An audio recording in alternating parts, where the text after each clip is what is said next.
ओम स्वस्ति श्री गणेशाय नमः। श्री वेद पुरुषाय नमः। श्री सद्गुरु चरण कमलेभ्यो नमः।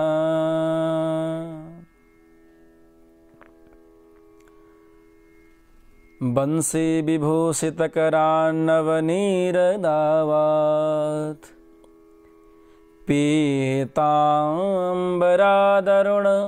बिम्बफलाधरोष्टात् पूर्णेन्दुसुन्दरमुखादरविन्दनेत्रात् कृष्णात् परं किमपि त्वमहं न जाने।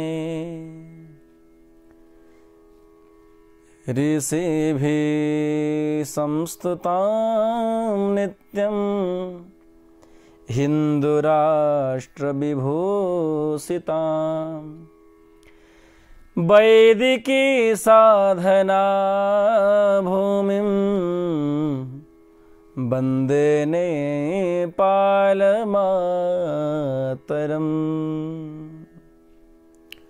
सम्पूर्ण भगवत भक्त महानुभावहरुमा प्रेमयुक्त राधे राधे। सबैको अन्तरात्मामा स्थित आत्मस्वरूप परमात्मालाई म नमन गर्दछु।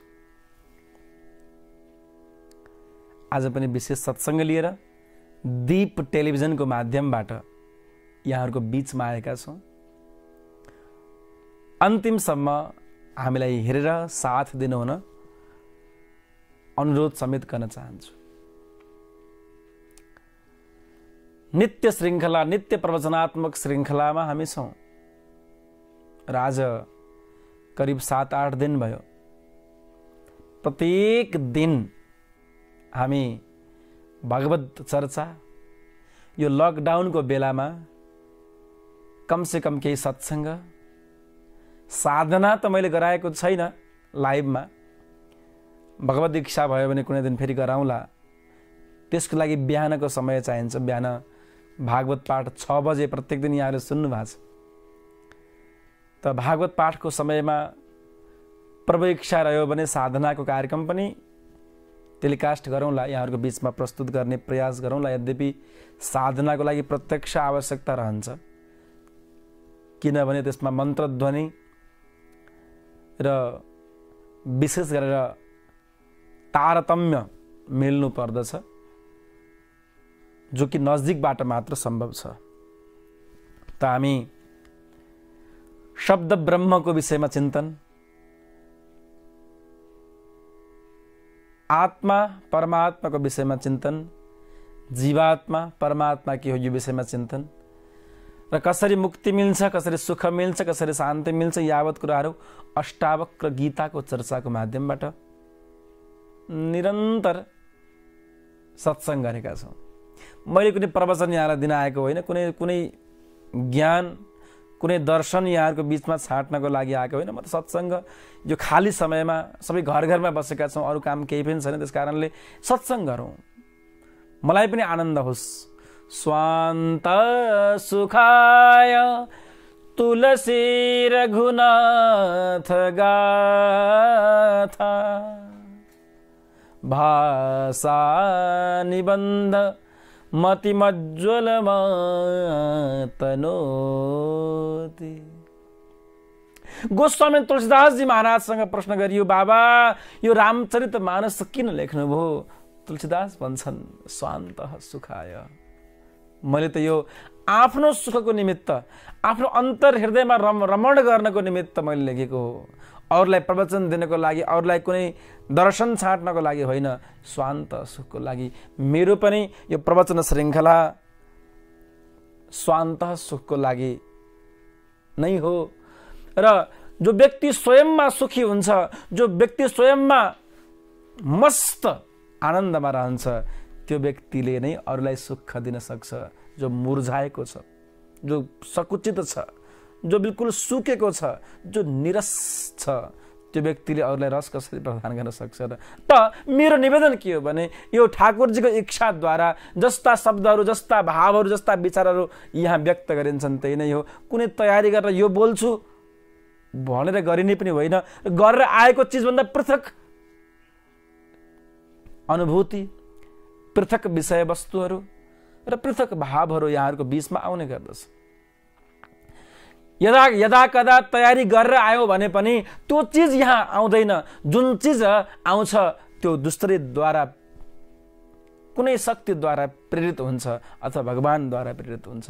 तो यो व्यासासन, व्यासगद्दी असामान्य वस्तु हो, असामान्य चिज हो। यहाँ बसेर हामी शुद्ध भएर, अमल भएर, भगवत चिन्तनमा निमग्न हुँदै, प्रभु स्मरणमा समर्पित भावले यहाँहरूको बीचमा बिल्कुल निमित्त भएर, बिल्कुल साक्षी भएर, बिल्कुलै भगवानको एउटा दासानुदास अकिञ्चन भएर यहाँ बोल्ने हो। जे बोलाउनुहुन्छ भगवानले बोलाउनुहुन्छ। अस्तु, आज पनि केही महत्त्वपूर्ण गहनतम विषयमा चर्चा गर्नेछौँ। अत्यन्त महत्त्वपूर्ण विषयमा आज चर्चा गरिनेछ।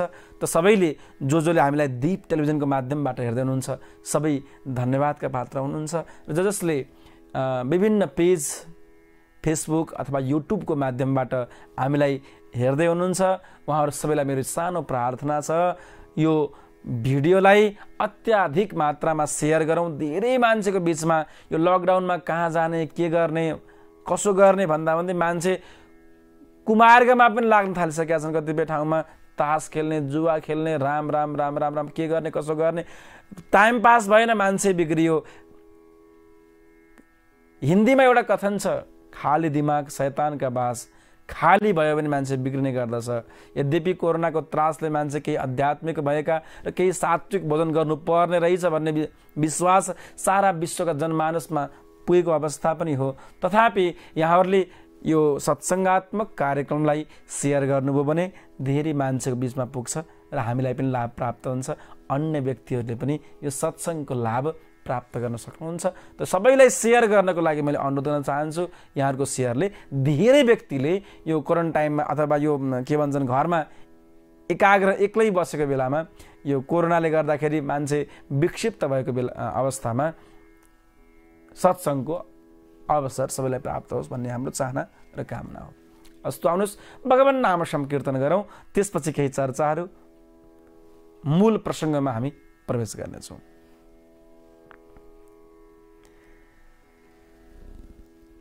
श्री राधा रमण बिहारे हरयो दुख जीवन को। श्री राधा रमण बिहारे, श्री राधा रमण बिहारे हरयो दुख जीवन को, हरयो दुख जीवन को, हरयो दुख जीवन को। राधा रमण बिहारी, श्री राधा रमण बिहारी हरयो दुख जीवन को, मन को हरयो दुख जीवन को। तिम्रै चरणमा मन यो लगाए, तिम्रै चरणमा यो मतियो लगाए। पुकार गर्छु म शरणमा आए, श्री राधा रमण बिहारी, श्री राधा रमण बिहारी हरयो दुख जीवन को। कुंज बिहारी बांके बिहारी हे राधा वल्लभ मदन मुरारी। श्री राधा रमण बिहारी राधा रमण बिहारी हरयो दुख जीवन को। हे राधा हरयो दुख जीवन। श्री राधा सर्वेश्वर भगवान की जय। श्री कृष्ण कन्हैया लाल की जय।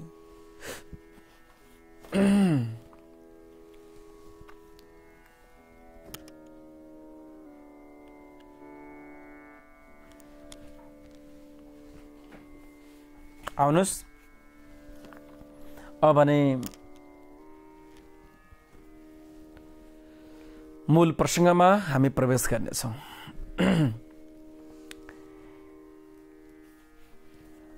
अष्टावक्र गीता को चर्चा हामी गरिरहेका छौं। आज हिजोको प्रसंग भन्दा अगाडिको चर्चा गर्नेछौं। निरपेक्षो निर्विकारो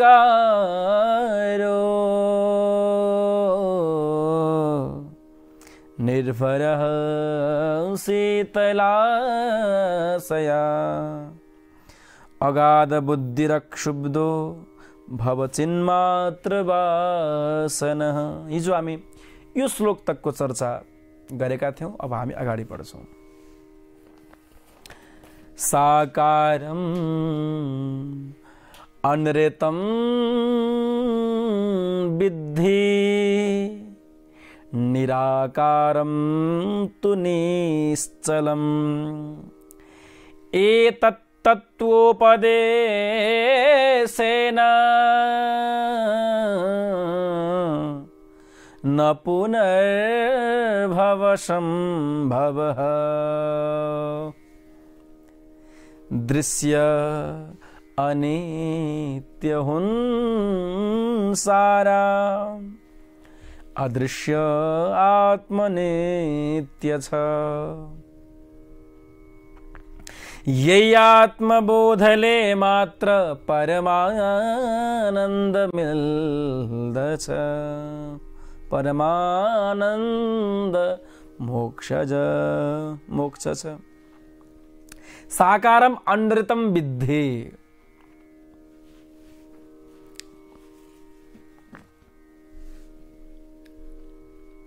दुनियाँमा जति पनि चीज साकार देखिएको छ सबै अनृत छन्, असत्य छन्।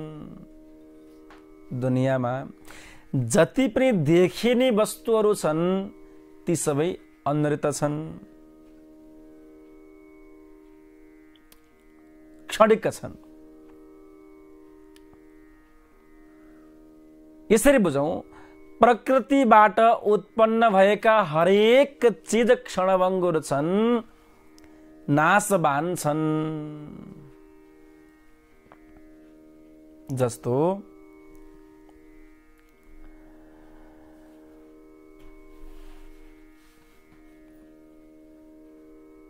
प्रकृतिबाट उत्पन्न भएका लता पत्ता वृक्षहरू औषधिहरू वनस्पतिहरू सबै अन्ततोगत माटोमै मिल्छन्।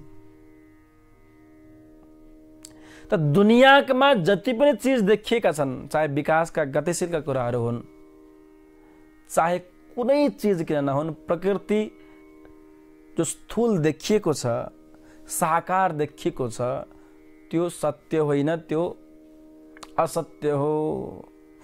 केही क्षणको लागि मात्र हो। सम्बन्ध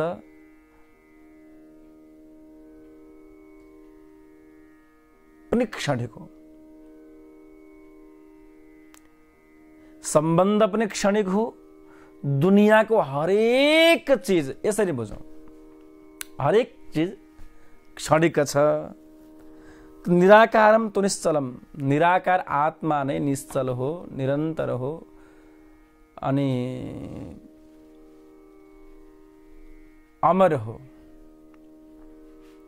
यति मात्र बुझ्यो भने न पुनर्भव सम्भव। यति मात्र बुझ्यो भने दुनियाँका चीज सबै क्षणभङ्गुर छन्, केवल आत्मा आत्मा नै निश्चित छ, निश्चल छ, पवित्र छ, नाशवान छैन। यति मात्र कुरा बुझ्यो भने मुक्ति सम्भव छ। लामो कुरा बुझ्नै परेन, धेरै कुरा बुझ्नै परेन, यति मात्र बुझे पुग्यो। साकारम अनृतम, यसरी बुझौँ। यो शरीर पनि नाशवान छ, अनित्य छ, केही दिनको लागि मात्र हो। सम्बन्ध पनि केही समयको लागि मात्र हो। देहद्वारा जोडिएका सबै सम्बन्ध केही समयको लागि मात्र हुन्। आत्मद्वारा जोडिएका सम्बन्ध परलोकको लागि पनि हुन सक्दछ। त यहाँ अष्टावक्रजी महाराजले जनकजीलाई भन्नुहुन्छ, बडा सुन्दर यो सूत्र यहाँ बताउनु भयो, सूत्र प्रतिपादन गर्नुभयो। साकारम अनृतम विद्धि निराकारम तु निश्चलम, एतत् तत्त्वोपदेशेन न पुनर्भव सम्भव। यति मात्र बुझे भयो, यति मात्र बुझे।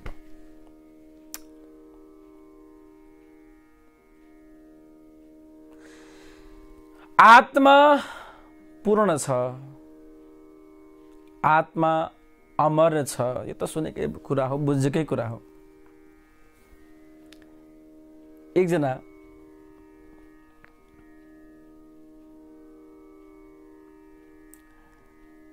पन्जाबी को मृत्यु भएछ। पन्जाबी कुनै व्यक्तिको मृत्यु भएछ। उनको श्रीमती, उनका परिवार सबै सबै सबै सबै सबै नजिकै बसेछन् र रुन थालेछन्। रोएका छन्, कराएका छन्, अतालिएका छन्, आत्तिएका छन्। त्यो बीचमा सन्त, एकजना सन्त आउनु भएछ। के भयो? अब सबैले रुँदै भने मेरो श्रीमान गए, मेरो छोरो बित्यो, मेरो भान्जा बिते। सबैले करुण क्रन्दन गरिरहेका छन्। यो हो र? कस्तो को छोरो? लामो लामो दाढी थियो, कस्तो पगडी, सुन्दर पगडी लगाउनुहुन्थ्यो, कति माया गर्नुहुन्थ्यो मलाई, भन्छन् श्रीमतीले। सन्तले भन्नुभयो, त्यो शरीर त यही छ त, पगडी पनि छ, ती पगडी पनि छ, दाढी पनि छ, शरीर पनि छ, त्यो त यही छ त। जसको विषयमा तिमी चिन्तन गर्दैछौ, तिमी रुँदैछौ, जसको विषयमा विलाप गर्दैछौ, त्यो शरीर त यही छ त। होइन कि यसबाट निस्केको चिज निस्केर जानुभयो जानुभयो जानुभयो भनेछ। अरे जानुभयो त गएको चिज के तिमी देखेकी थियौ? देखेकी थिएन। अनि विलाप किन गर्छौ त? जुन चिज गयो त्यो अझर अमर छ, त्यसको मृत्यु कदापि छैन। जसको विषयमा तिमी रुँदैछौ त्यो त यही छ। जसको विषयमा तिमी रुँदैछौ त्यो त यही छ। यदि आत्माको विषयमा रोएको हो भने त्यो मिथ्या कुरा हो। आत्मा परमात्माको अंश हो। ईश्वर अंश जीव विनाशी चेतन अमल सहज सुख राशि। ईश्वरको अंश हो जीव, आत्मा भगवानको अंश हो। यदि आत्माको विषयमा रुन्छौं भने त्यो मिथ्यात्व हो, त्यो बेकार कुरा हो। त्यो कुरालाई कुनै तुकै छैन। आत्मा गयो भगवानमा मिल्यो भनेर किन रुनु? किन रुनु? आत्मा भगवानसँग मिल्यो, भगवानको धाममा गयो, खुसी हुनु पर्यो त झन्। यदि शरीरको विषयमा रोएको हो भने शरीर त्यही छ। फ्रिजमा, डिफ्रिजमा राख, केही वर्ष राख्न सकिन्छ, त्यहाँ सुरक्षित राख्न सकिन्छ। केही वर्ष सुरक्षित राख्न सकिन्छ। डिप फ्रिजमा लगेर राख। यदि शरीरप्रति मोह हो भने, यदि आत्मप्रति चिन्तन हो भने तिमी पनि आत्मचिन्तन गर, सुख मनाऊ। अरे मृत्यु त मङ्गलमय कामना गर्ने बेला हो, मृत्यु त परमधाम जाने बेला हो, मृत्यु त सुखद पक्ष हो। संसारको लौकिक सुख, यहाँको त्राही त्राही, यहाँको आपद विपदलाई परित्याग गरेर भगवत धाममा प्रस्थान गर्यो, सुखद विषय हो मृत्यु त। गजब विज्ञान, मृत्युलाई हाम्रो सनातनी पद्धतिले गजब विज्ञान भनेको छ। लौकिक दुःखलाई परित्याग गरेर परमात्माको धाममा जाने जुन सन्दर्भ हो त्यो मृत्यु हो। जीवनका सारा संकट मेटाउने दिन मृत्यु हो। गजब विज्ञान, मृत्यु विज्ञान। भनिन्छ मृत्युको केही समयपछि त्यो आत्मा भड्किरहेको हुन्छ। जुन शरीरबाट आत्मा निस्किँदै हुन्छ त्यतिखेर गजब कुरा सन्तहरूले भन्ने गर्नुहुन्छ, व्यक्ति मृत्यु हुने निश्चित भएपछि त्यो व्यक्तिलाई भोजन खुवाउनु हुँदैन, केही पनि खुवाउनु हुँदैन। केवल चरणामृत, तुलसीको दल, भगवान श्री शालिग्रामको जल बाहेक अरू केही पनि। यो गजब कुरा छ, हामी सबैले जान्नै पर्ने कुरा हो। जसले हामीलाई हेर्दै हुनुहुन्छ सज्जनवृन्द, डाक्टरले भने अब बाँच्दैन अथवा मृत्युको सन्निकट पुगेपछि मान्छेलाई कमसेकम 24 घण्टा शरीरमा अन्न परेन भने त्यो शरीर शुद्ध हुन्छ। यदि भोजन खुवाएको केही क्षणमै मृत्यु भयो भने अधोद्वारबाट मृत्यु हुने सम्भावना बढी हुन्छ। त्यसकारणले 24 घण्टाभित्र भोजन नखुवाउने, केवल भगवानको चरणामृतको जल पियाउने र शरीरमा अरू अलङ्कार केही पनि, वस्त्राभूषण केही पनि होइन, केवल गोपी चन्दन, भगवत चरणको चन्दन बाहेक अरू केही पनि नलगाइदिने। दोस्रो कुरा। तेस्रो कुरा हो, जो व्यक्ति मर्दैछ उसको नजिकै कहिल्यै पनि रुन हुँदैन। रोयो भने विक्षिप्त हुन्छ त्यो मान्छे जसको मृत्यु हुँदैछ, विक्षिप्त हुन्छ। त्यतिखेर त भगवत चिन्तन गर्नुपर्छ। त्यसकारणले मान्छेको शरीर पुरा हुँदैछ भने उसको नगी चाहिँ रुन पनि हुँदैन। भगवानको नाम मन्त्र गाइदिने, गीता पाठ गर्ने, भागवत पाठ गर्ने, वेदका मन्त्रहरू पढ्ने, राधे कृष्ण कृष्ण कृष्ण राधे राधे, राधे श्याम श्याम श्याम राधे, यो नियम हो। हामी सबैले जान्नै पर्ने कुरा हो। मान्छे मृत्यु हुँदाको क्षणमा रोयो भने ठुलो पीडा, ठुलो कष्ट त्यो मृत्यु हुँदै गरेको व्यक्तिलाई हुन्छ। र सकेसम्म यो प्रयास गर्नै पर्छ, मान्छे मर्ने ठाउँमा वरिपरि कतै पनि जीव जन्तु नहुन्, जनावरको आवाज आउनु हुँदैन। मान्छे मर्ने बेलामा जस्तो अन्त्य यामति सागति, हामीले हिजो यो विषयमा चर्चा पनि गरेका छौँ। अन्तिममा जस्तो विचार आउँछ गति त्यस्तै हुन्छ, पुनर्जन्म त्यस्तै हुने सम्भावना हुन्छ। त्यसैले भगवत स्मृति भयो भने, अन्तिम क्षणमा मात्रै पनि भगवान नाम स्मृति भयो भने मुक्ति सम्भावना छ। त्यसैले भगवानको नाम स्मृति गर्ने र प्रयास गर्ने, कतै पनि कुनै पनि जनावरको आवाज नआओस्, कुनै भैँसीको अथवा चराचुरुङ्गी पनि आवाज सकेसम्म नआएको राम्रो, कुकुरको त आउँदै नआओस्, त्यसमाथि गएर कुखुराहरू, यस्ता कतै पनि कुनै पनि जीवजन्तुको आवाज नआउने ठाउँमा राख्न सक्यो भने सबभन्दा राम्रो। मृत्युको मुखमा म्रियमाण पुरुषको लागि यो नियम मैले बताउँदैछु। म्रियमाण पुरुषको लागि अन्तिम क्षणमा गर्नै पर्ने कर्मको विषयमा म यहाँहरूको बीचमा म चर्चा गर्दैछु, जुन कि हामी सबैले जान्नै पर्छ। गाईको गोबरले, गाईको गहतले लिपेर शुद्ध बनाएर तुलसीको मठमा त्यो शरीरलाई राख्नुपर्छ, जुन शरीर अब मेरो प्राण निस्किँदैछ। त्यतिखेर नाम मन्त्र गाउने, तर शैलीमा स्वर मिलाएर होइन, जस्तो कि राधे कृष्ण कृष्ण कृष्ण राधे राधे, राधे श्याम श्याम श्याम, यसरी, अथवा ओम नमो भगवते वासुदेवाय, ओम नमो भगवते वासुदेवाय, यसरी त्यो निरन्तर भगवानको नाम त्यहाँ गाइयो भने म्रियमाण व्यक्तिले मुक्ति प्राप्त गर्छ र उसको मृत्यु ऊर्ध्व भागबाट हुन्छ। उसको जस्तो कि उसको आत्माको निष्कासन, आत्मा जान्छ निस्केर त्यो ऊर्ध्व भागबाट हुन्छ। भनिन्छ मान्छे मर्दाखेरि हजारौं हजार बिच्छुले टोकेको भन्दा पनि बढी पीडा हुन्छ अरे प्राण निस्किने बेलामा। हजारौं हजार बिच्छुले टोकेको भन्दा पनि बढी पीडा हुन्छ अरे। र रुने कराउने किन गर्नु हुँदैन? किनभने मान्छे मरेपछि त्यसमा चेतना रहन्जरीसम्म, शरीरमा चेतना रहन्जरीसम्म त्यो आत्माले पुनर्प्रवेश पनि गर्न सक्छ। जबकि त्यो यात्रा भगवानको धामको यात्रा हो। यात्रा प्रारम्भ गर्ने बेलामा बढी विचलित भएर, बढी रोएर, बढी कराएर मान्छे हदै गरे भने त्यो आत्माले पुनः प्रवेश पनि गर्न सक्छ। जस्तो कि दृष्टान्त म यहाँलाई भन्न चाहन्छु, कुनै पनि प्राणीको हत्या भयो भने त्यो प्राणीको शरीर केही बेरसम्म चल्दछ, छटपटिन्छ। यहाँहरू देख्नु भएको छ भने जस्तो कि कुनै पनि प्राणीको हत्या हुन्छ भने करिब 1-2 मिनटसम्म त्यो छटपटिरहेको शरीर चलिरहेको हुन्छ। धड शिर अलग भयो तर पनि शरीर त्यो चलिरहेको हुन्छ, किनभने त्यसमा चेतना छ। त गजब कुरा के छ भने सन्तहरूले, ऋषि महर्षिहरूले शरीरदेखि, आत्मादेखि पृथक रहेर पनि पुनः शरीरमा प्रवेश गरेका घटनाक्रमहरू हामी सुन्दछौँ। त्यो सत्य कहानी हो। त्यो हुनसक्छ आज पनि ध्यानस्थ भएर शरीरदेखि अलग भएर आफूलाई हेर्न पनि सकिन्छ। आत्मालाई शरीरदेखि निकालेर पुनः शरीरमा प्रवेश गर्ने विधि पनि छन् हाम्रो धर्मशास्त्रमा। त्यो परम वैज्ञानिक कुरा हो। त रुनी बिलाप गर्ने गर्यो भने त्यो आत्मा पुनः प्रवेश गर्न सक्छ। पुनः प्रवेश भयो भने फेरि उसको जिन्दगी डामाडोल बर्बाद हुन्छ। त्यो हामीले बुझेकै छौँ। त्यसैले गर्दा गोबरले लिप्ने गरिन्छ, शुद्ध आसनमा राखिन्छ र वस्त्रले मान्छे मरेपछि ढाक्ने गरिन्छ।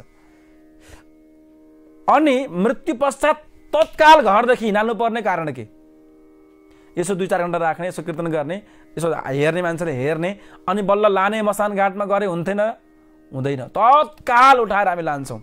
किन लान्छौँ? किनभने कारण यही नै हो। र जहाँ मृत्यु भएको छ त्यहाँ ढोकामा पिण्ड दिने गरिन्छ अथवा त्यो चामल, त्यहाँ खाद्यान्न चिजहरू, वस्तुहरू राखिन्छ। किनभने त्यो आत्मा जुन भट्किरहेको छ त्यो हेरिरहेको हुन्छ अरे आत्माले। उसले अवलोकन, यात्रा गर्नुभन्दा पहिल्यै सबै अवलोकन गरिरहेको हुन्छ अरे। त्यसैले उसको त्यो चित्त, त्यो आत्माको वृत्ति त्यहाँ त्यो खाद्यान्नमा जाओस्, शरीरमा प्रविष्ट नहोस्, यसको निमित्त त्यहाँ दिइन्छ, अन्न दान दिइन्छ। अनि बाटोमा हिँडालेपछि पनि बीच बाटोमा पुनः पिण्डदान दिइन्छ। किन? यदाकदा त्यो आत्मा घुम्दै शरीरको साथसाथमै आएको छ भने यहीँ रहोस्, यहीँ उसले केही अन्न, यो तृप्ति प्राप्त गरोस्, उसको निमित्त दिएको यो पिण्डमा यहीँ भुलोस्, ताकि शरीर जलाउँदै गर्दाखेरि त्यहाँ नपुगोस् भन्ने विज्ञानसम्मत कुराहरू हो। त्यसपछि मसान घाटमा लगिन्छ। त्यहाँ पनि धेरै कर्महरू गरिन्छन्। त्यहाँ पनि छातीमा पिण्ड दिइन्छ, छातीमा 1 मानो चामल दिइन्छ। त्यो पनि यदाकदा त्यो परिभ्रमण गर्दै त्यो आत्मा त्यहाँ पुगेको छ भने त्यो पनि स्वीकार गरोस्। र शरीरलाई जलाइन्छ, तत्काल जलाइन्छ। र मृत्यु मङ्गलमय घटना हो। मृत्यु भगवत धाममा जाने एउटा मङ्गलमय पावन क्षण हो। त्यस कारणले मेरो निवेदन यति मात्र हो। त्यतिखेर रुनु, कराउनु राम्रो पक्ष होइन। गजब एउटा दृष्टान्त छ। ठाकुर मेघ सिंह नाम गरेका एकजना परम भक्त, भगवानका भक्त थिए, जसको छोराको नाम सज्जन सिंह। ठाकुर मेघ सिंह का छोरा सज्जन सिंह, जसको विवाह पश्चात, विवाह भएको केही दिन मात्र भएको रहेछ, घोडामा चढ्दाखेरि घोडाबाट लडेर टाउकोमा चोट लागेछ। सत्य कहानी हो यो। भारतको कुनै प्रान्तको सत्य कहानी हो। टाउकोमा नराम्रो चोट लाग्यो। केही दिनसम्म होसै आएन, बिल्कुल अचेत अवस्थामा त्यो व्यक्ति रहे। ठुलो उपचार गर्दा गर्दा गर्दा गर्दा गर्दा गर्दा अलि केही सुधार भयो, होस चाहिँ आयो। सुस्त के भयो भने त्यो घाउ, अब शिरको घाउ त एकपटक शिरमा चोट नराम्रो लाग्यो भने त्यो निको हुने सम्भावना बिल्कुल न्यून हुँदो रहेछ। हामीले पनि अनुभूति गरेँ, हामीले जान्न पर्ने कुरा पनि। यो शिरमा यो पावर हाउस, शिर भनेको मेन पावर हाउस हो। यहाँ यदि चोट लाग्यो भने शरीर सबै चल्ने यहीँबाट हो। त्यस कारणले अरू अङ्ग नभए पनि चल्छ, हात एउटा भए पनि चल्छ, आँखा एउटा भए पनि चल्छ, खुट्टा एउटा भए पनि मान्छे बाँच्न सक्छ, किडनी एउटा मात्रै भए पनि बाँच्न सक्छ। तर टाउकोमा चोट लाग्यो भने ठुलो यो चाहिँ उपचार पद्धति बिल्कुल 5% मान्छे मात्रै सक्सेस हुन्छन् रे। टाउकोमा जस्तो ब्रेन हेमरेज, यस्ता यदा कदा टाउकोमा कतै ब्लड लिक हुने यस्तो कुनै दुर्घटना भयो भने चाहिँ जम्मा 5%, विश्वमा 5% मान्छेलाई मात्र बचाउन विज्ञान सक्षम छ अरे। त त्यहाँ त्यस्तै घटना घटेछ। उसलाई टाउकोमा चोट लाग्यो र डाक्टरले भनिदिए अब बचाउन सम्भावना छैन। भर्खर बिहे गरेको छ, बिहे गरेको करिब 1.5 महिना भएको होला। छोरो, एउटा मात्रै छोरो, उसको पनि अब मृत्यु हुने भयो। केही दिनको मेहमान हो, अब मात्र केही दिनलाई जीवित छ भन्ने सबैलाई थाहा भयो। डाक्टरले भने बढी बाँचे 8-10 दिन बाँच्ला। कस्तो परिस्थिति भयो होला, कस्तो परिस्थिति भयो होला। अब श्रीमती भर्खर बिहे गरेर आएकी, उनको स्थिति के भयो होला। भनिन्छ ठाकुर मेघ सिंहले यति सुन्दर कुरा त्यहाँ गरेछन्। अब त्यो जो मर्दैछु उसलाई पनि थाहा छ, अब 8-10 दिनभित्रमा म मर्दैछु भन्ने उसलाई पनि थाहा छ। ऊ कति चिन्तित भयो, कति उसलाई टेन्सन तनाव भयो होला। पिताले भन्छन् पुत्र तिमी मेरो एउटा छोरो मात्र एउटा छोरो थियौ तिमी मेरो। यो सारा सम्पत्ति प्रपर्टी सारा तिम्रो थियो। अब तिमीले परम धामको यात्रा गर्दैछौ। त्यहाँ यति मात्र होइन, भगवानको धामको सेवा सुविधा तिमीले प्राप्त गर्छौ। अरे यो मृत्यु त सुखद विषय हो। एउटा पिताले आफ्नो पुत्रलाई, मात्र एउटा छोरो छ, त्यो छोरोलाई उपदेश दिएको चर्चा गर्दैछु। मैले सत्य कहानीको कुरा गर्दैछु। छोरो रोइरहेको छ, पिताजी म मर्नुपर्छ अरे, म त अब केही दिनको मात्र लागिरहेछु, मेरो श्रीमती कसरी बाँच्लेन्, मेरो आमा हजुर कसरी बाँच्नु होला। यस्तो परिस्थितिमा एउटा पिताले एउटा पुत्रलाई उपदेश दिन्छन्, बाबु मृत्यु त मङ्गलमय क्षण हो। तिमी कति भाग्यमानी रहेछौ। जम्मा 19 वर्षको आयुमा तिमी भगवानको धाममा जान पाउने भयौ। यो संसार त दुःखालय हो। यहाँ जति धेरै बाँच्यो त्यति धेरै दुःख पाउने ठाउँ हो। सज्जन मान्छे, राम्रा मान्छे, साधक मान्छे, सन्त मान्छे, भगवानका भक्त प्यारा मान्छे त छिटो भगवानको धाममा जाने गर्छन्। के गरौँ, म पनि यो शरीरलाई छिटो पुरा गरेर माथि जान पाए हुन्थ्यो भन्ने भावना छ। तिम्रो हजुरबुवा माथि भगवानको धाममा पुगिसक्नु भएको छ। तिमीलाई प्रतीक्षा गर्दै हुनुहुन्छ। मेरो यति सानो गाउँको, यति सानो साम्राज्यको मालिक होइन, तिमी त भगवत धामको सेवक बन्न पुग्दैछौ। ओहो तिमी कति भाग्यमानी। एउटा पिताले सन्तानलाई उपदेश दिँदैछन्। तिम्री पत्नी, यिनले पनि पतिव्रता परायणता भएर तिम्रो स्मृति गर्दै केही समयपछि त्यही धाममा आउनेछन्, त्यही तिमीसँग भेट हुनेछ। यो संसार त एउटा दुःखालय हो। यहाँ परिभ्रमण गर्नका लागि आएका छौँ हामी, आफ्नो भोग निवृत्तिको लागि यहाँ आएका छौँ। प्रारब्ध सञ्चित प्रारब्ध सत असत कर्मलाई निवृत्त गर्नको लागि यहाँ आएका छौँ। तिमी कति भाग्यमानी रहेछौ। तिम्रो त सत असत कर्म सबै सकियो। अब तिमी भगवानको धाममा जाँदैछौ। मात्र 19 वर्षको उमेरमा तिमी भगवानको धाममा पुग्ने भयो। ओहो तिमी कति भाग्यशाली। भगवानको चरणको भक्ति तिमीलाई मिल्दैछ। गोलोक धामको दर्शन तिमीलाई प्राप्त हुँदैछ। छोरा तिमी 19 वर्षको उमेरमा भगवानको धाममा जान सक्ने भयो। म 65 वर्षको भइसकेँ। म कति अभागी रहेछु। अहिलेसम्म पनि भगवानको धामको यात्रा गर्न पाएको छैन। छिटो जान पाए। बाबु तिमी पहिला जाऊ, म पछि आउँदै गर्छु। तिमी र म वहीँ भेटौँला। गइदिएर सोचौँ त कस्तो अवस्था हो त्यो। गजब गजब गजब गजब यसरी उपदेश दिनुभयो। आमाले भन्छन् छोरा गएर प्रतीक्षा गर्नु, भगवानसँग खूब खूब खूब सेवा गर्नु र मेरो लागि पनि प्रार्थना गरिदिनु। आमाले भन्छन् मेरो लागि पनि प्रार्थना गरिदिनु, मलाई धेरै यहाँ बाँच्नु छैन, भगवानको धाममा छिटो मलाई बोलाइदिनको लागि मेरो आवाज त पुग्ला या नपुग्ला, तिमी त भगवानको धाममा जाँदैछौ बाबु, मेरो तर्फबाट भगवानलाई प्रार्थना गरिदिनु। दुःखालयमा धेरै भयो नाथ, अब बोलाउनुहोस् आफ्नो साथमा। भनिन्छ जुन छोरो सज्जन सिंह नाम गरेको छोरो थियो, उसलाई आत्मबोध भयो र यति उत्सुक यति कौतल, यति राम राम राम, अब शरीर छुटोस्, भगवानको धाममा कतिखेर पुग्छु भन्ने उसलाई कौतूहलता भएछ। गजब प्रसङ्ग छ।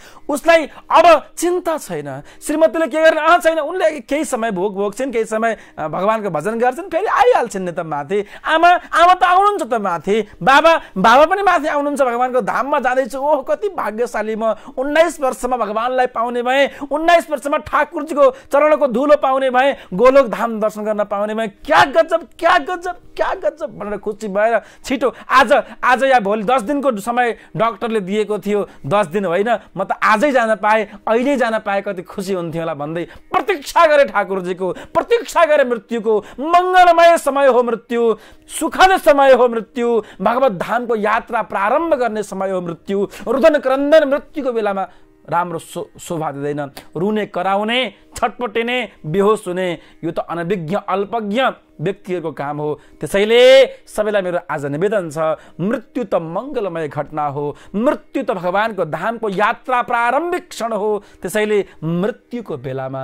रुदन क्रन्दन गर्न हुँदैन, रुन हुँदैन। भगवानको नामस्मृति, भगवानको नाम मन्त्र जपलाई निरन्तरता दिनुपर्छ। राधे कृष्ण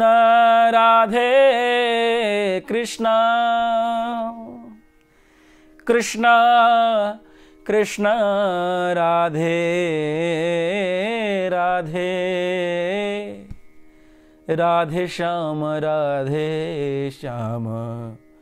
श्याम श्याम राधे राधे राधे कृष्ण कृष्ण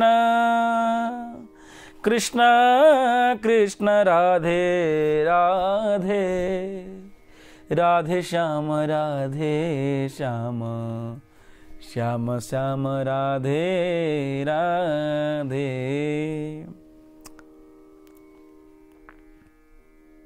आत्मा शरीरदेखि पृथक छ र सत्य अविनाशी छ। यसलाई कसरी बुझ्ने?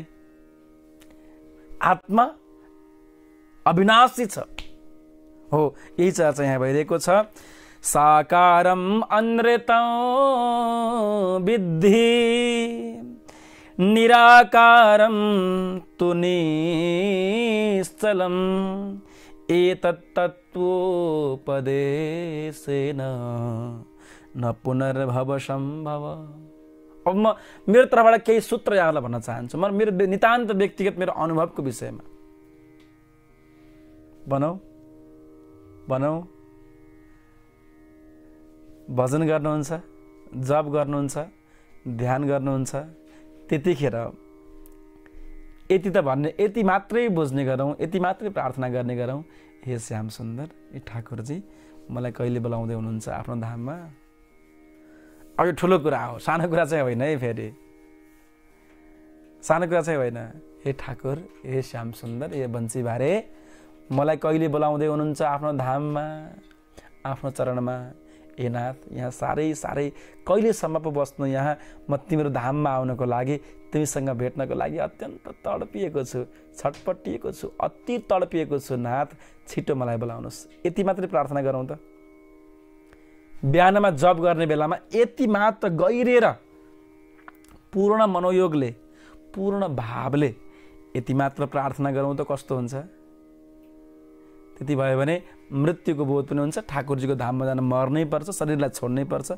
यति भएपछि मोह हुँदैन।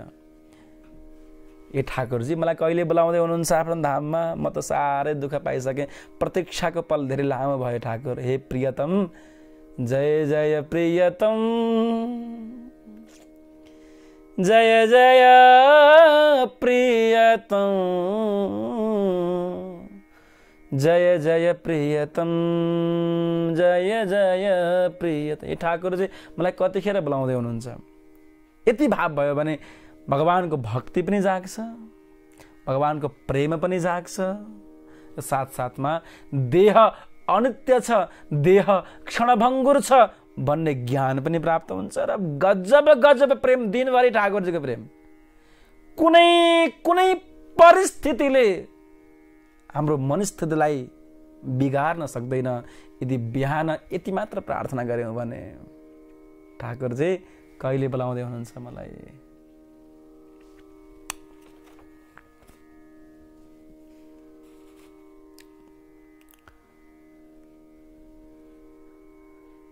यहाँहरूले मलाई हेर्दै हुनुहुन्छ र मलाई सुन्दै पनि हुनुहुन्छ।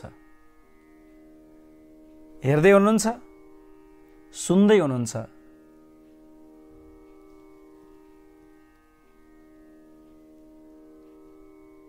तर केले हेर्दै हुनुहुन्छ र केले सुन्दै हुनुहुन्छ? मेरो प्रश्न छ। जसले हेर्दै हुनुहुन्छ कमेन्ट गर्नुहोस्। यहाँहरूले मलाई कुन इन्द्रियले हेर्दै हुनुहुन्छ र कुन इन्द्रियले सुन्दै हुनुहुन्छ? छिटो कमेन्ट गर्नुहोस् जसले हेर्दै हुनुहुन्छ। यहाँहरूले मलाई हेर्दै पनि हुनुहुन्छ, सुन्दै पनि हुनुहुन्छ, तर कुन चिजले हेर्दै हुनुहुन्छ र कुन चिजले सुन्दै हुनुहुन्छ? अब सबैको कमेन्ट आउँछ, हामीले आँखाले हेर्दैछौँ र कानले सुन्दैछौँ हजुरलाई। हजुर कहाँबाट बोल्दै हुनुहुन्छ? हामी घर बसिकन देश विदेशबाट, कोही अस्ट्रेलियाबाट, कोही क्यानाडाबाट, कोही कहाँबाट हेर्दैछौँ हजुर। आँखाले हेर्दैछौँ, कानले सुन्दैछौँ हजुर भन्ने उत्तर सबैको त्यही हुन्छ पक्कै पनि।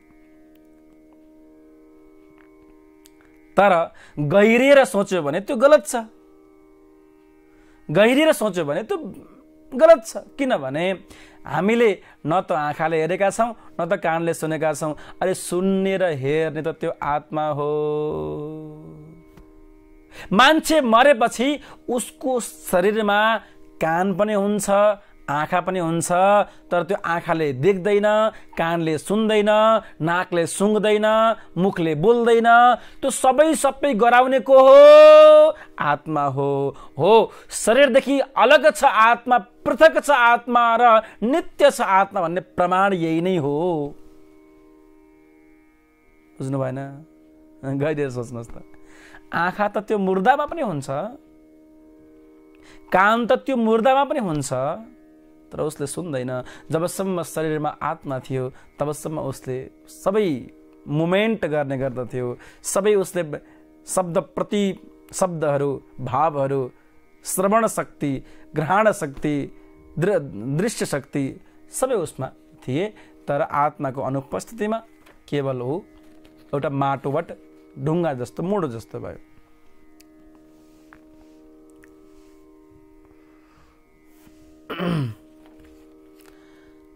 शरीरमा चेतना छ, कारण आत्मा हो।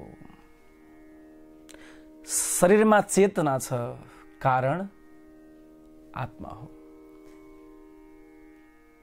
बिस्तरामा सुत्छौँ, पलङमा बस्छौँ हामी,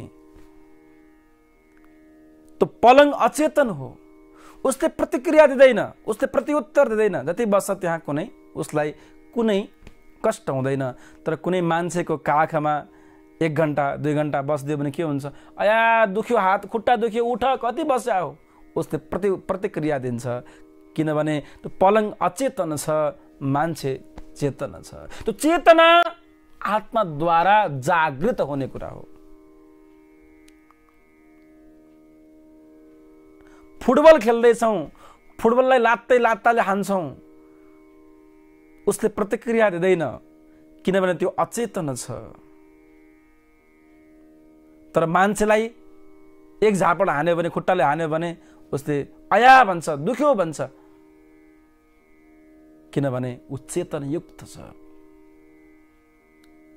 शरीरमा जब प्राण निस्किन्छ, आत्मा निस्किन्छ, ऊ अचेतन हुन्छ, उसमा कुनै प्रतिक्रिया हुँदैन, बिल्कुल ऊ मुडो समान हो। त्यसैले हामीले पोल्ने गर्छौँ। कतिपय परम्परामा गाड्ने पनि प्रचलन छ। त्यो चेतना केवल आत्माबाट आउने गर्दछ।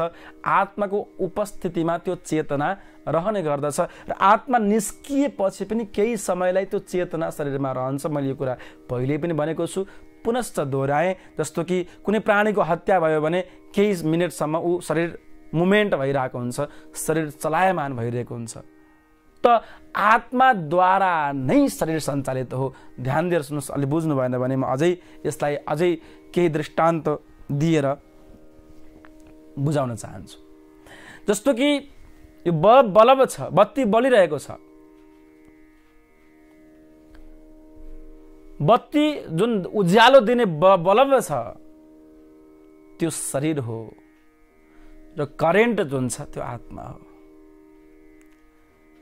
करेन्ट जुन छ त्यो अनुभवको विषय हो, बत्ती जुन छ त्यो देखिने विषय हो। करेन्ट रहेन भने बत्ती बोल्नेवाला छैन, त्यो अस्तित्व रहित हुन्छ। त आत्माको अनुपस्थितिमा शरीरको पनि कुनै अस्तित्व रहँदैन। आधी घण्टा पहिलेसम्म जय हो महाराजजी, जय गुरुजी, जय माताजी, जय फलानोजी, जय उद्योगपतिजी भन्दै सबै सम्मान गर्दथे। लाइन थियो लामो, सम्मान लिनेको लाइन लामो थियो। एकपटक टीका लगाउन पाए, एकपटक आशीर्वाद लिन पाए, एकपटक छुन पाए पनि तरिन थियो होला भन्ने आधी घण्टा पहिलेसम्म थियो। जब आत्माले शरीर छोडिदियो अब त्यो अस्तित्वविहीन भयो। कसैले उसलाई छुँदैनन्, छोयो भने जनै फेर्नुपर्छ, नुहाउनुपर्छ। अरे प्यारे, शरीरको कुनै अस्तित्व छैन। जस्तै शरीरलाई मै हुँ भनेर अभिमान गर्दछ त्यो मान्छे मूढ हो, त्यो मान्छे मूर्ख हो। अस्तित्व केवल आत्माको हो, सम्मान केवल आत्माको हो। कसैले तिम्रो योग्यतालाई, तिम्रो दक्षतालाई, तिम्रो विद्वतालाई प्रणाम गर्दछ भने यो नबुझ कि यो प्रणाम, यो सम्मान मेरो शरीरको हो, शरीरको होइन। त्यो सम्मान सबै आत्माको हो। आत्माको उपस्थितिले तिमी विद्वान छौ, तिमी गुरु छौ, तिमी योग्य छौ, तिमी सन्त छौ, तिमी महात्मा छौ, तिमी पण्डित छौ। आत्माको अनुपस्थितिमा केवल तिम्रो एउटा नाम रहन्छ, त्यो हो मुर्दा, त्यो हो लास।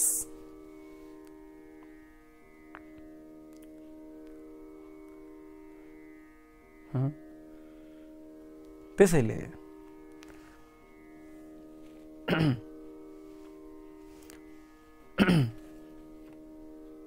एउटा बडा सत्य कहानी यहाँहरूको बीचमा भन्न चाहन्छु। एकजना मनोवैज्ञानिक भए, अत्यन्त प्रचलित मनोवैज्ञानिक थिए। उनले एकजना व्यक्तिलाई,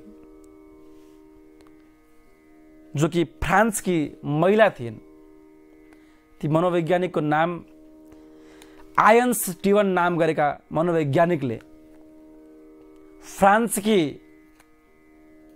एकजना महिलामाथि प्रयोग गरेछन्। उनी बिमारी थिइन्, सायद डिप्रेसनमा गएकी थिइन् अथवा सेन्स शून्य भएकी थिइन्। उनलाई पुनः सेन्समा ल्याउनको लागि, उनलाई पुनः जीवनमा, घर परिवारमा घुलमिल बनाउनको लागि आवश्यकता थियो उनलाई पछाडिको जीवनमा लान। यो ध्यानको माध्यमबाट गजब तरिकाले पछाडि पुग्न सकिन्छ। जस्तो आँखा बन्द गरेर चिन्तन गरेर विगतका दिनलाई स्मृति गर्दै गर्दै गर्दै गर्दै गर्दै गर्दै गर्दै बाल्यकालमा पुग्छ मान्छे। अनुभव पनि त्यस्तै हुन्छ, अवस्था पनि त्यस्तै हुन्छ र स्वभाव पनि त्यस्तै हुन्छ। पछाडि ध्यानको माध्यमबाट मनोवैज्ञानिक तरिकाले उसलाई पछाडि लान सकिन्छ। आयन स्टिवन नाम गरेका मनोवैज्ञानिकले ती व्यक्तिलाई, फ्रान्सकी एउटी महिलालाई पछाडि लाने क्रममा यति पछाडि गएछन् कि उनी पूर्व जन्ममा गएछन्। यति पछाडि धकेलिएछन्, स्वभाव यति पछाडि गयो कि उनी पूर्व जन्ममा पुगेछन्। यो सत्य कहानी हो, उनले पुस्तकमा पनि लेखेका छन् यो विषय।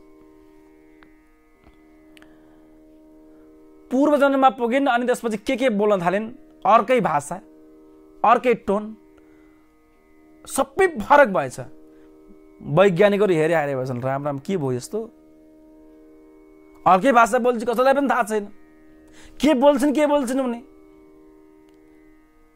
बुझ्दै जाँदाखेरि उनी फ्रान्सकी महिला जापानिज बोल्दै रहेछन्, जापानिज भाषा प्रयोग गर्दै रहेछन्।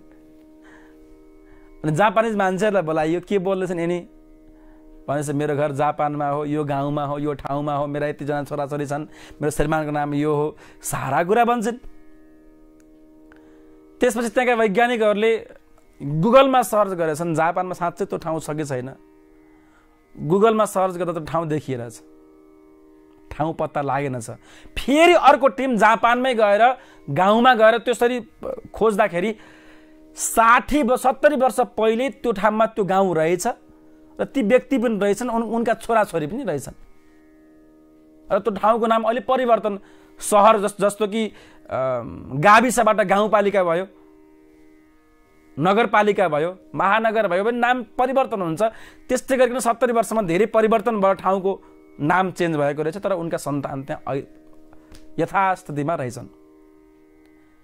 त्यतिखेरबाट विज्ञान पनि पूर्वजन्मप्रति विश्वास गर्न थालेको छ र अहिलेका वैज्ञानिक विदेशीहरू, गोरेहरू सनातन धर्मका पथिक त्यत्तिकै भएका छैनन्। ध्यान दिएर सुन्नुहोस्, सम्पूर्ण भक्त मानवहरूलाई म भन्न चाहन्छु, गोरेहरू वैज्ञानिकहरू पनि पढे लेखेका, डाक्टर इन्जिनियर पढेका, लौकिक भोगिताको पराकाष्ठमा पुगेर लौकिक सुख सम्पन्नता सुविधाको भोगमा केही पनि रहेनछ भन्ने बुझेर हामी त बल्ल छौँ। हामी त लौकिक सुख, वा राम्रो कार चढ्न पाए, राम्रो घरमा बस्न पाए, एसी लगाउन पाए, त्यसमै हामी नेपालीहरू अलिकति त्यसमै इच्छुक छौँ, किनभने त्यो हामीलाई पर्याप्त मात्रामा पुगिसकेका छैन। जसले संसारका सबै भोग सके, संसारका सबै भोगहरू निरस रहेछन् भन्ने बुझेका गोरेहरू हरे कृष्ण हरे राम भन्दै टुप्पी पालेर दिवाना भएर गलीगलीमा नाच्दै किन हिँडेका छन्, किनभने उनीहरूले विज्ञान बुझेका छन्। विज्ञान सनातन धर्ममा छ भन्ने कुरा बुझेर लागेका हुन्। हामी जस्तो हावाको तालमा होइन। बिना अर्थ यहाँ गयो भने रोग निको हुन्छ, क्यान्सर निको हुन्छ, पाइल्स निको हुन्छ, फिस्टुला निको हुन्छ, सबै निको हुन्छ भन्दै मूर्खताको पराकाष्ठा सबभन्दा बढी मान्छे रोगी ती विकसित मुलुकमै छन् जहाँ तत्त धर्मको व्यापक प्रचार छ। सरासर भन्नुपर्दा क्रिस्चियनिटी नेपालमा यसरी मौलाइरहेको छ। सुरुमा नेपाली जाँदै गएनन्, त्यसपछि अहिले त्यसको नाम परिवर्तन गरेर पहिले सँगै के भन्थे, अहिले नाम परिवर्तन गरेर सच्चाई केन्द्रको नाममा दिग्भ्रमित पार्ने, सोझा साझा नेपाली जनताहरूलाई भ्रमित पारेर मूर्ख बनाएर रोग निको हुन्छ भन्दै भ्रम छरेका कुराहरू पनि छन्। अस्तु, मैले त्यो विषयमा चर्चा यहाँ गर्न चाहिनँ, कुनै दिन सन्दर्भ आयो भने त्यो विषयमा चर्चा गरौँला। यद्यपि यो सच्चाई केन्द्र भनेको चाहिँ सबभन्दा असच्चाई केन्द्र हो, यति चाहिँ प्रष्ट भएर बस्नुहोस्। नाम छ सच्चाई केन्द्र, जस्तो कि मैले भन्ने गरेको छु, झुटो बोल्नको लागि पनि सत्यकै सहारा चाहिन्छ, झुटो कुरा सिद्ध गर्नको लागि पनि सत्यकै सहारा चाहिन्छ। त उनीहरूले झुटोलाई प्रचार गर्न सच्चाई केन्द्र को नाममा असच्चाई कामहरू गरिरहेका छन्। अरे फुकफाक अथवा के भन्दै थिए, भागिजा के भागिजा भन्दै त्यो अफ्रिकन भाषामा त्यस्ता शब्दहरू प्रयोग गर्दै कहीँ रोग निको हुन्छ। साँच्चै रोग निको हुन्थ्यो भने अहिले अमेरिकामा सबभन्दा बढी मान्छे कोरोनाबाट मरिरहेछन्। नेपालमा बरु त्यस्तो भयावह स्थिति आइसकेका छैन। अति विकसित मुलुकमा कोरोनाले ध्वस्त नष्ट पारिदिएको छ, त्यहाँ गएर रोग निको पार्नु नि। त म निवेदन गर्दै थिएँ, दुनियाँका सबभन्दा विकसित राष्ट्रमा सबभन्दा बढी सनातन धर्मका पथिक बन्दैछन् र सनातन धर्ममा मान्छेहरू भट्टाभट आइरहेका छन्। कारण के हो भन्दा यो विज्ञान सम्मत छ। हिन्दुत्वले केवल हिन्दू धर्मले पूर्व जन्म र पुनर्जन्म मान्दछ, अरू कुनै पनि धर्मले मान्दैन। त्यसैले हिन्दू धर्म नै वैज्ञानिक धर्म हो। यो सबैले अबको शताब्दी हिन्दूहरूको शताब्दी हो भन्ने कुरामा विश्वस्त हौँ। अस्तु, यस्ता धेरै घटनाक्रम सत्य कहानीहरू भारतमा पनि छन्। जन्मिएपछि पूर्वजन्मको विषयमा साना साना बच्चाहरूले बताएका कहानी पनि छन्। यद्यपि आज समय कम छ, म धेरै यस विषयमा चर्चा गर्दिनँ। त यहाँ मैले श्लोकको चर्चा गर्दै थिएँ। साकारम अनृतम विद्धि निराकारम तु निश्चलम एतत्तत्त्वोपदेशेन न पुनर्भव सम्भवः।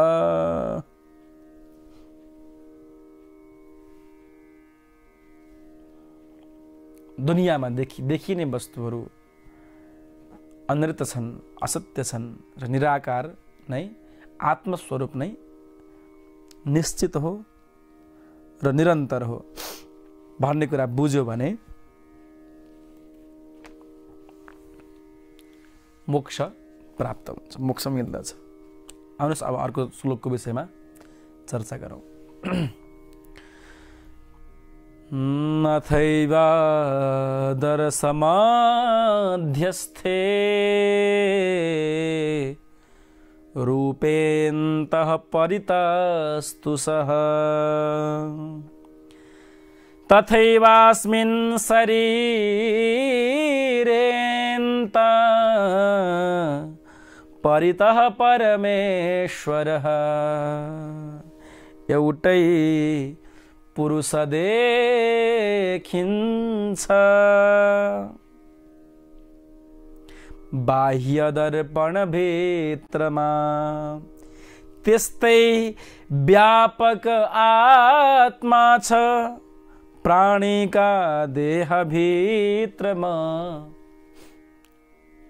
बडा गजब श्लोक छ यो, अत्यन्त महत्त्वपूर्ण श्लोक छ।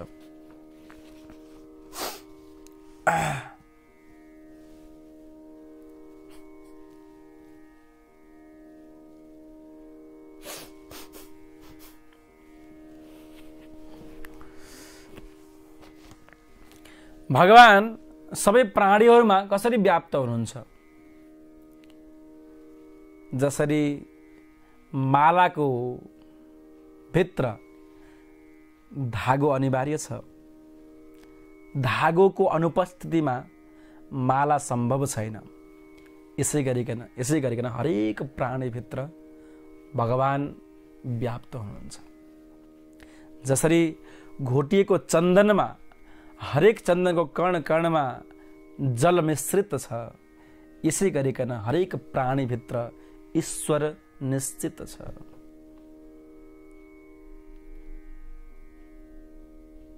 जसरी अतर सेन्टमा सुगन्धित निश्चित छ, यसै गरिकन हरेक व्यक्तिमा आत्मा निश्चित छ। यहाँ बताएको वस्तु के छ भने, जसरी ऐनामा मान्छेको प्रतिबिम्ब देखिन्छ, ऐनामा मान्छेको प्रतिबिम्ब देखिन्छ, त्यसै गरिकन जस्तो कि ऐनामा जस्तो शीशमहल हामी देवघाटमा बनाएका छौँ, शीशमहल पुग्नु होला, नेपालकै अद्वितीय विशाल व्यापक त्यो मन्दिर निर्माण हामी त्यहाँ गरेका छौँ। त्यो शीशमहलमा ठाकुरजीका हजारौं रूप देखिन्छन्। एउटै सिसामा भगवानका हजारौं रूपहरू देखिन्छन् त्यो शीशमहलभित्र। त्यसै गरिकन भगवानका आत्म अंश स्वरूपले सारा संसारभरि विद्यमान छ। ईश्वर अंश जीव अविनाशी चेतन अमलम सहज सुख राशि। ईश्वरको अंश जीव अविनाशी छ र सबैतिर व्याप्त छ।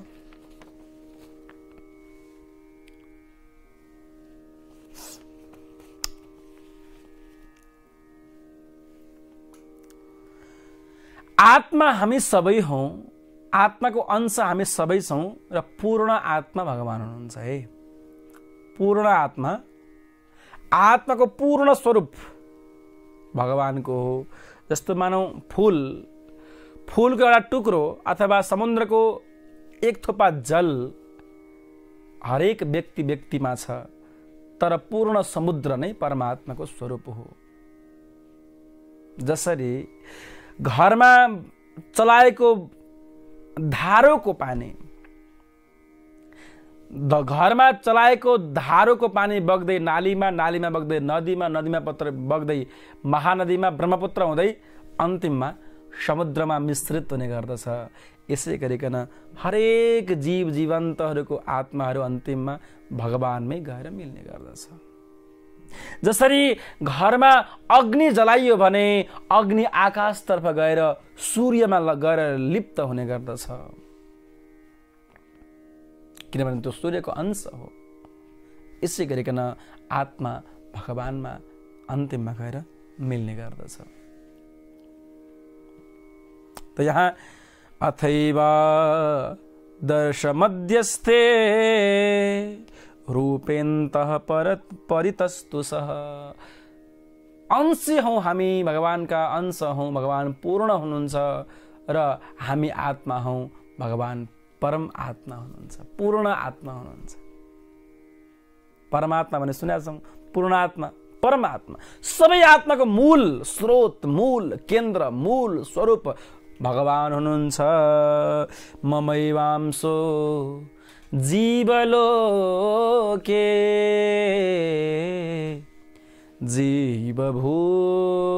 जीवभूत सनातन। गीतामा भगवानले भन्नुभयो सबै जीवहरू मेरा अंश हुन् र अहमात्मा गुणाकेशः। भगवानले अहम आत्मा भन्न धेरै पटक भन्नुभएको छ। अहम सर्वस्य प्रभु ममैवांसो जीवलोके अनेक पटक भन्नुभएको छ। दुनियाँका सबै प्राणीहरू मेरा अंश स्वरूप हुन् र म सबै ममै आएर अन्तिममा नित हुने हुन्। र भगवान परमात्मा हुनुहुन्छ। भगवान परमात्माको पनि आत्मा त हुनु पर्यो नि। त भगवान परमात्माको आत्मा चाहिँ राधिका। हिजो प्रश्न आएको थियो, एकजना व्यक्तिले, एकजना सज्जनले प्रश्न गर्नुभएको थियो, राधे राधे भनेको के हो भन्ने प्रश्न गर्नुभएको थियो। हो, भगवानको आत्मा हो राधिका। ध्यान दिएर सुन्नुहोस्, राधा भनेको भगवानको आत्मा। अंश दुनियाँका सबै आत्मा, दुनियाँका सबै प्राणीहरू चाहिँ आत्मा स्वरूप। भगवान पूर्ण आत्मा परमात्मा र पूर्ण आत्मा परमात्माको आत्मा चाहिँ श्री राधा। कसरी पुष्टि गर्नुहुन्छ भन्नु होला, फेरि म पुष्टि गर्छु। आत्मा वै राधिका तस्य तयैव रमणा दशौ। आत्मा राम इति प्रोक्तः ऋषिभिः तत्त्वदर्शिभिः। ऋषिहरूले, तत्त्वदर्शीहरूले, ठुला ठुला सन्तहरूले भगवानलाई के भन्छन्? आत्माराम भन्छन्। भगवानलाई परमात्मा भन्छन् र आत्माराम भन्ने गर्छन्। आत्मामा रमण गर्ने भएको हुनाले, आफ्नै आत्मामा रमण गर्ने भएको हुनाले भगवानको नाम के रह्यो? आत्माराम इति प्रोक्त। आत्मा वै राधिका तस्य। भगवानको आत्मा राधिका हो र त्यही आत्मा प्रति रमण गर्ने भएको हुनाले भगवानको नाम के रह्यो? आत्माराम रह्यो। त राधाको भन्दा भगवानको आत्मा। अझै पनि धेरै प्रमाण चाहे मैले यहाँ भन्न पनि सक्छु, धेरै प्रमाण मसँग छन्। यद्यपि कुनै दिन चर्चा गरौँला, विस्तृत रूपमा 2-4 दिन समय लगाएर राधा को हुन्, राधा तत्व के हो, धेरै भक्तहरूको जिज्ञासा छ। त्यो विषयमा चर्चा गरौँला। आज संक्षेपमा म भन्छु। राशि सम्भूय गोलोके सा दधाव हरेः पुरः तेन राधा समाख्याता पुरा विद्धिर्द्विजोत्तमः। रास मण्डलमा रास हुँदै, गोलोक धाममा रास हुँदै गर्दा भगवानको आत्मस्वरूपले प्रकटित भएर भगवानलाई अर्घ पुष्पले पूजा गरेको हुनाले रास मध्यबाट प्रकटित भएको हुनाले नाम के रह्यो? राधा रह्यो। र भगवानको आत्मा नै राधा। यो श्लोक थियो ब्रह्मवैवर्त पुराणको। कृष्णेन आराध्यत इति राधा। भगवान कृष्णद्वारा जसको आराधना गरिन्छ ती राधा हुन्। दुनियाँका सबै चराचर विश्व ब्रह्माण्डका प्राणीहरूले भगवानको प्रार्थना गर्छन्, स्तुति गर्छन्, त भगवानले सोच्नुभयो मैले पनि मेरै प्रार्थना गर्नु पर्यो, मेरै स्तुति गर्नु पर्यो। ध्यान दिनु होला, यो गजब, यो प्रमाणसहित बोल्दैछु। जुन मैले यो श्लोक बोल्दैछु यो राधिको उपनिषदको श्लोक हो, प्रमाण हो। र अघि जुन मैले प्रमाण दिएँ त्यो ब्रह्मवैवर्त पुराणको प्रमाण हो। आत्मा वै राधिका तस्य, भगवानको आत्मा चाहिँ श्री राधा हो भन्ने कुरा चाहिँ मैले बताएँ। र कसरी श्री राधा स्वरूपा भएर प्रकटित भइन् त भन्दा भगवानले सोच्नुभयो चराचर विश्व ब्रह्माण्डका जीव जन्तुले, देवता, किन्नर, यक्षगण सबैले मेरो पूजा गर्दछन्, मैले पनि मेरै पूजा गर्नु पर्यो, मैले पनि मेरै पूजा गर्नु पर्यो। त्यो आनन्दको अनुभूति लिनु पर्यो। भगवानको पूजामा जुन मस्ती छ, जुन आनन्द छ, जुन प्रमुखता छ, जुन प्रफुल्लता छ, त्यो गजब छ। त्यो अनुभूति लिनको लागि भगवानले आफ्नो आत्मालाई स्वरूपा राधा बनाएर प्रकटित गर्नुभयो र पूजा गर्नुभयो। कृष्णेन आराध्यत इति राधा, यो राधिको उपनिषदको प्रमाण हो। अथवा कृष्णम समाराधयति स देति इति राधिका, जसले कृष्णको आराधना गर्दछ ती राधा भन्ने पनि अर्थ लाग्दछ। र विभिन्न शास्त्रहरूमा श्री राधाको विषयमा चर्चा गरिएको छ। साम रहस्योपनिषदमा अझ गजब प्रमाण दिएको छ, श्री राधा नै भगवानको आत्मा हुनुहुन्छ भन्ने कुरा। जस्तो कि लक्ष्मीको अवतार त सीता, रामको अवतार त्रेतायुगमा सीता र द्वापर युगमा रुक्मिणी, त राधाको हुन् त भन्ने धेरैको प्रश्न। ध्यान दिएर सुन्नु होला, आज मैले यसलाई अलिकति प्रश्न पार्न गइरहेको छु। स एवायम पुरुषः स्वयमेव समाराधन तत्परो भूत, पूर्ण ब्रह्म जगत नियन्ता, जगतका ब्रह्म परमात्मा भगवानले आफ्नो नै पूजा गर्नको लागि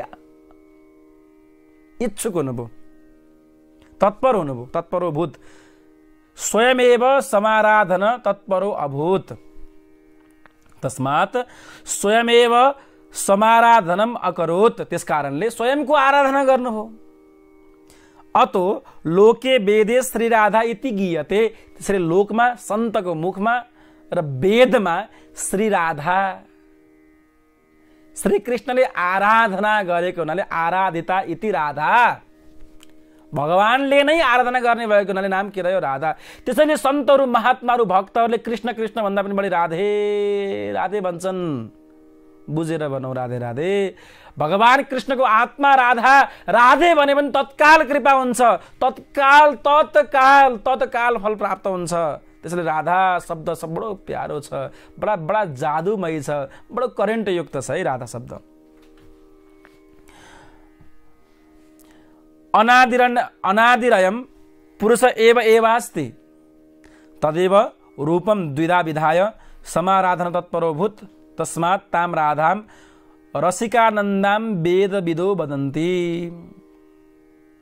श्री राधा पूर्ण ब्रह्म परमात्मा नै हो, भगवान श्री कृष्ण नै राधा हो, अलग तत्व होइन। भगवान कृष्ण नै दुई रूपमा विभाजन भएर तदेव रूपम द्विधा विधाय समाराधन तत्परो भूत, र भगवान कृष्ण नै आराधना गर्नको लागि तत्पर हुनुभयो। तस्मात् ताम राधाम रसिकानन्दाम वेद विदो वदन्ति, तस्मात् त्यसकारणले श्री राधा तत्त्वलाई रसिक गणले, सन्त गणले, महात्मा गणले, बुझेका मान्छेले, तत्त्वज्ञ मनुष्यहरूले कृष्ण कृष्ण कृष्ण भन्दा पनि श्री राधा राधा राधा राधे राधे राधे भन्ने गर्छन्।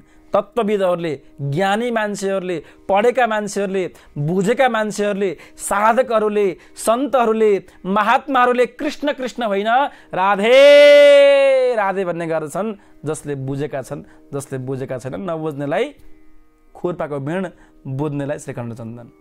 कृष्ण कन्हैया लाल की जय, श्री राधा सर्वेश्वर भगवान की जय। त अनेक प्रमाण, अनेक शास्त्रका प्रमाण सहित मैले यहाँहरूलाई बताउँदैछु।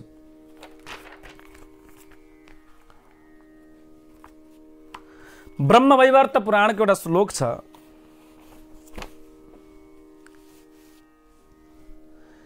राधेत्येवं च संसिद्धाः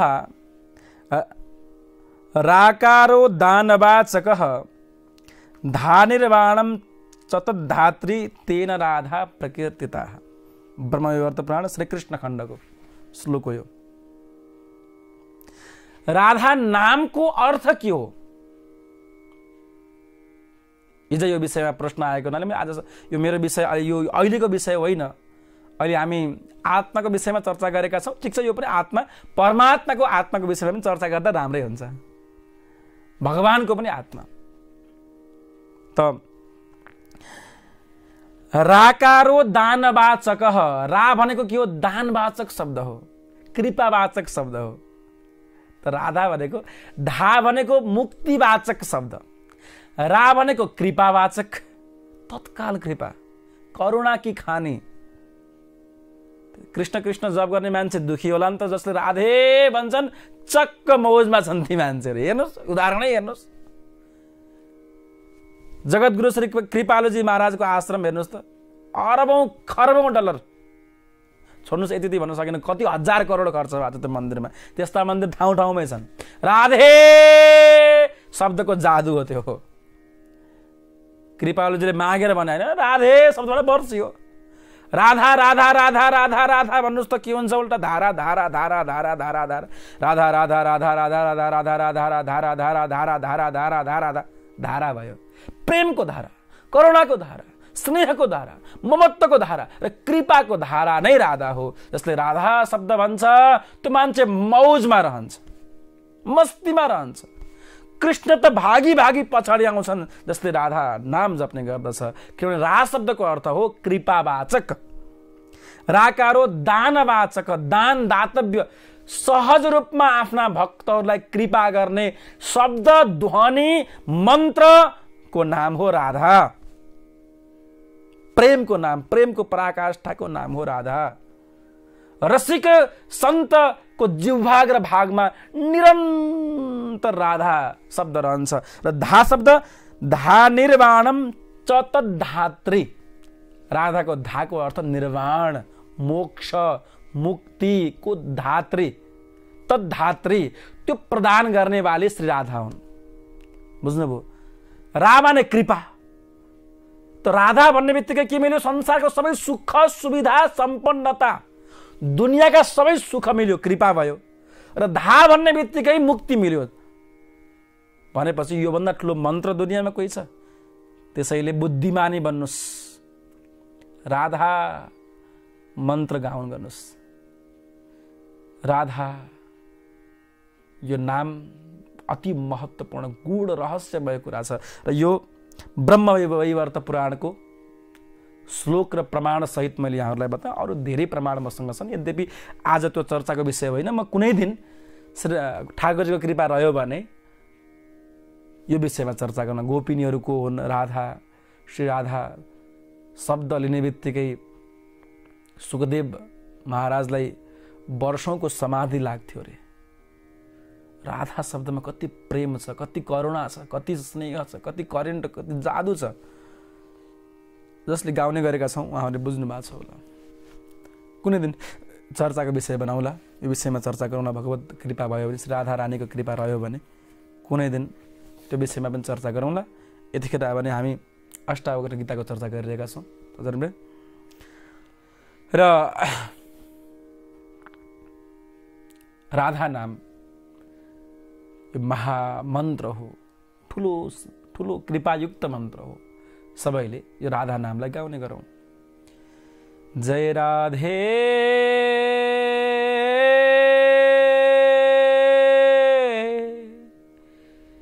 जय राधे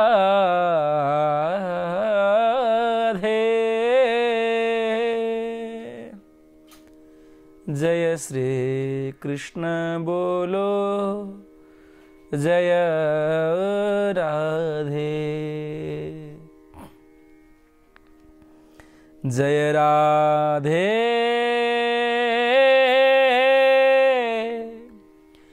जय राधे जय श्री कृष्ण बोलो जय राधे। अस्तु, आउनुहोस् अब प्रथम प्रकरण अष्टावक्र गीताको अन्तिम श्लोकको विषयमा चर्चा गरौँ। त्यसपछि हामी अर्को प्रसङ्गतर्फ प्रवेश गर्नेछौँ, प्रश्नोत्तर कार्यक्रमतर्फ। आज अत्यन्त महत्त्वपूर्ण कार्यक्रम पनि बाँकी रहेको छ। एकं सर्वगतं व्योम बहिरन्तर् यथा घटे नित्यं निरन्तरं ब्रह्म सर्वभूतगणे यथा। यो 20वां श्लोक प्रथम प्रकरणको अन्तिम श्लोक। बाहिर र घटाभित्र हुन्छ आकाश व्यापक, त्यस्तै बाहिर प्राणीका भित्र छन् ब्रह्म व्यापक। आकाश विशाल छ, आकाश अनन्त छ, तर घैँटो भित्र पनि आकाश छ। हाम्रो पेटमा पनि आकाशको अंश छ, जुन खाली भाग छ त्यो आकाश छ।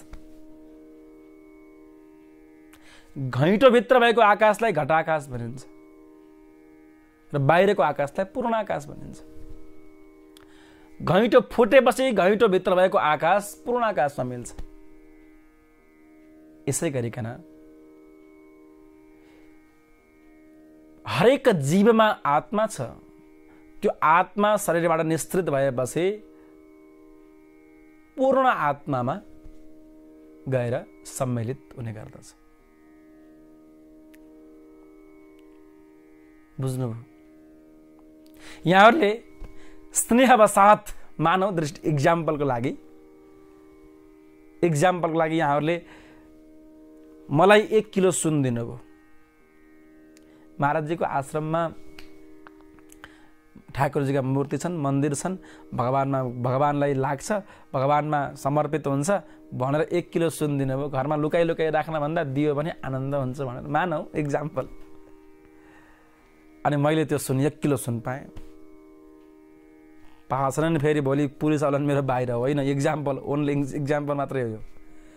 1 किलो सुन छ रे ईश्वर कृष्णसँग भनेर फेरि आउलान् भोलि, इक्जाम्पल मात्र, फर इक्जाम्पल। मानौ यहाँहरूले मलाई 1 किलो सुन दिनुभयो, मैले त्यसपछि मेरो ठाकुरजी मोक्षधाम ठाकुरजीलाई एउटा मुकुट बनाइदिएँ, राधा रानीलाई अर्को मुकुट बनाएँ, त्यसपछि देवघाट ठाकुरजीको लागि छुट्टै बनाएँ, मुकुटहरू बनाएँ, कुण्डल बनाएँ, हातमा बाजुबन्द बनाएँ, ब्रासलेट बनाएँ, सारा श्रृङ्गारको पुरा सामान बनाएँ। भगवान झिलिमिली झिलिमिली म आफैलाई पनि बनाएँ, ब्रासलेट बनाएँ, के कुण्डल बनाएँ, के बनाएँ, सब बनाएँ।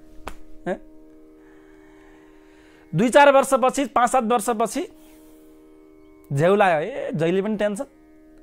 भगवानलाई 1 किलोको गहना लगाइदिएको, अब त्यो सम्हाल्नै टेन्सन। त्यहाँ अब पुलिस राख्न पर्यो, सेक्रेटरी राख्न पर्यो, हराउने हो कि सीसी क्यामेरा राख्न पर्यो, अनि दिनरात चेक गर्न पर्यो मोबाइलमा के हुँदैछ देवघाटमा भनेर चेक गर्न पर्यो। कर्मचारी काम गरेका छन् छैनन्, के गर्दैछन्, फिल्महरू भएका छन् कि गफहरू भएका छन् कि, टेन्सन तनाव सुरु भयो। राति चोर आउने कि पनि टेन्सन भयो। अनि मैले सोचेँ राम यो टेन्सन तनाव भगवानको मन्दिरको कारणले भगवानलाई बरु फुलको हार लगाइदिए पनि हुन्छ, यो सुनको चक्कर त बन्द गर्न पर्यो भनेर लाग्यो। सब सुन उठाएँ, सब ठाकुरजीको मुकुट सुकुट सब चेन्ज गरेँ, फुलकै मुकुट लगाइदिएँ, फुलकै माला लगाइदिएँ, सुन निकालेँ, डल्लो पारेँ। अनि त्यसपछि चाहिँ त्यो सुनको काम गर्ने व्यक्तिलाई भने एउटा डल्लो बनाइदियो, म बेगमा लगेर राख्छु भने मैले, उसले डल्लो पारिदियो, लगेर बेगमा लगेर राखेँ। कथा सिद्धियो। कथाबाट के बुझ्नुभयो? बुझ्नु भएन? यहाँहरू मलाई सुन दिनुभयो हो, त्यो सुनको डल्लो भगवानको पूर्ण आकार हो भन्ने बुझ्नुहोस्। सुनको डल्लो भगवानको पूर्ण आकार हो। त्यसपछि मैले त्यो सुनको बाँसुरी बनाएँ। नाम के भयो? बाँसुरी। तर सुन त सुन हो, त्यो बाँसुरी नाम रह्यो। कुण्डल बनाएँ, कुण्डल, तर सुन त सुन हो, नाम के रह्यो? कुण्डल। मुकुट बनाएँ, नाम के भयो? मुकुट। बाजूबंद बनाए, नाम के भयो बाजूबंद। अंगूठी बनाए, नाम के भयो अंगूठी। ब्रासलेट बनाए, नाम के रह्यो ब्रासलेट। अनेक नाम, सुनको नाम अनेक। बाजूबंद, अंगूठी, रानीहार, छड्के तिलहरी, के सारा नामहरू बने। अन्तिममा झेउलायो, फेरि एउटै डल्लो पार्दिएँ मैले। हिजो बाँसुरी बन्दा पनि त्यो सुन थियो, बाजुबन्द बन्दा पनि त्यो सुन थियो, अंगूठी ब्रासलेट बन्दा पनि त्यो सुन थियो। सुनको अनेक प्रकार, अनेक रूप, अनेक नाम, अनेक रूपाय विष्णवे प्रभ विष्णवे। भगवानका यस्तै अनेक रूपहरू हुन्। सुरुमा भगवान स्वर्णाकार हुनुहुन्छ, पूर्ण डल्लो छ, त्यो अनेक रूपमा परिमार्जित भयो। पछि गएर फेरि एउटा रूपमा डल्लो बनाइयो, ब्याङमा राखियो। त भगवानद्वारा सृष्टि हो, भगवानद्वारा सृष्टि हो, भगवान नै सृष्टि हो र भगवानको अंश आत्मा हामी हौं, पृथक होइनौं, अलग होइनौं। यो कुरालाई मैले यहाँ पुष्टि गर्न खोजेको हो, यहाँहरूलाई सहज रूपमा एउटा निवेदन गर्न खोजेको कुरा हो। अंग्रेजले भारतमा शासन गर्दै गर्दा एकजना सन्त रात्रिमा विचरण गर्दै हुनुहुँदो रहेछ। मौनी बाबा, बोल्दै नबोल्ने, मौन व्रत। अंग्रेजले सोचे सायद कुनै गुप्तचर हो कि जस्तो लाग्यो। उनीहरूले लगेर जेलमा बन्द गरिदिए बाबाजीलाई, सन्तजीलाई। सत्य कहानी हो यो पनि। जेलमा बन्द गरे अनि सोध्छन्, को तिमी गुप्तचर हो, सुराकी लाउन आएको के बुझ्न आएको हो?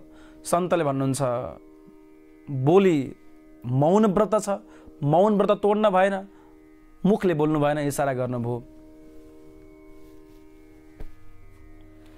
अब अंग्रेजहरूले कडा शासन, तानाशाह शासन थियो।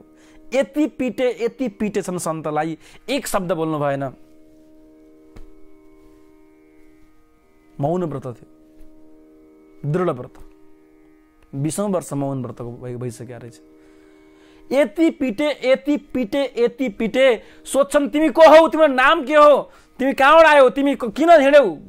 प्रश्न गर्छन्, लाख प्रश्न गर्छन्, तिमी को हो, तिम्रो परिचय के हो, तिमी सुराकी गर्न आएको हो कि भन्छन्, प्रश्न गर्छन्। सन्त एक शब्द बोल्नु भएन, किनभने मौन व्रतमा हुनुहुन्थ्यो।